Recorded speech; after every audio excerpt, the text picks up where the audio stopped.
আমার ছেলে এখন অস্ট্রেলিয়াতেই ফোন দিচ্ছে। আমি বললাম বাবু এই দোকানে খেতে আসি, বলে কি আমি এটা চিনি, ভাইরাল হয়েছে, দেখাও আমাকে। আমি ওকে দেখাইছি, ভালোই লাগছে, সবাই খাচ্ছে, সব ধরনের মানুষ আছে উৎসবের মতো মনে হ্যাঁ, এখানে একটা রিক্সাওয়ালা থেকে শুরু করে একটা শিক্ষিত লোক পর্যন্ত সবাই আছে এবং মেয়েরাও আছে, আমি দেখলাম। আমি অনেকক্ষণ দাঁড়িয়েছিলাম আমার গাড়ি নিয়ে যে আমি ঢুকবো কি ঢুকবো না।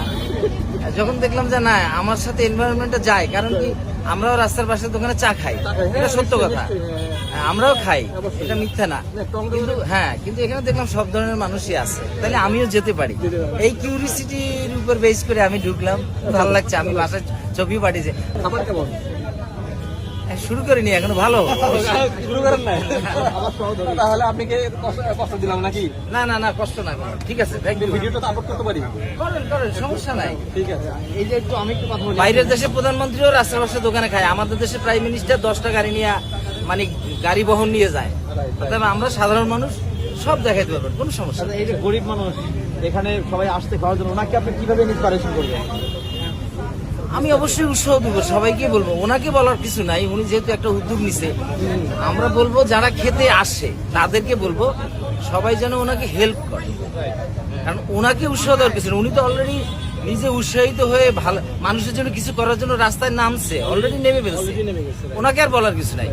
আমরা আমাদেরকে বলবো আমরা যেন ওনাকে হেল্প করি, ওনার যেভাবে ভালো হয়, উনি যদি এটা কন্টিনিউ করতে পারে সবার জন্য ভালো।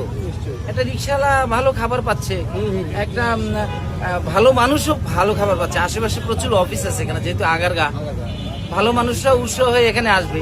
আর যদি সবাই সমন্বয় করে তাহলে এই জিনিসটা কন্টিনিউটি থাকবে অনেকদিন, আমি মনে করি। এটা তো আমার বাসার কাছে, যেটা শুনছি সেটা কিন্তু আসলে না। ও বলে যে টাকা দেয় না, মানুষ বেশি বেশি খেয়ে চলে যায়। যেমন আমি আজকে একটু চেক করার জন্য আসছি যে ঘরের কাছে বিজনেস করতে পারে না, কতগুলো ঠিক কিনা। এসে দেখলাম না, কারণ আমি এক প্লেট ওর কাছ থেকে নিয়ে আমি আগে টাকাটা দিয়ে ফেলছি। হ্যাঁ, আগে টাকা ওকে দিয়েছি, ও বলছে হ্যাঁ টাকা দেয় না, আগে দেন, তাহলে ওর ব্যবসা হয় না, যেটা ঠিক না। এটা হচ্ছে কি, ওইটা হচ্ছে কি আগে হতো, মানে আগে অনেকে করতো কি, টাকা মনে করেন হয়তো এক পিস টাকা 2 পিস নিয়ে নিচ্ছে, অথবা টাকা খেয়ে টাকা না দিয়ে চলে গেছে, এরকম হয়েছে আর কি। দু একটা ঘটনা ঘটছে, যার কারণে হয়তো হতে পারে। সবাই তো ঢালাওভাবে এরকম নিশ্চয়ই না। আপনার কাছে যে আপনি আসছেন বাসার কাছে, আপনার কাছে মানে নিশ্চয়ই ভিডিও দেখে আসছেন, ভাইরাল হয়েছে, অবশ্যই অবশ্যই অবশ্যই। ঠিক আছে, থ্যাংক ইউ ভাই। থ্যাংক ইউ ভাই।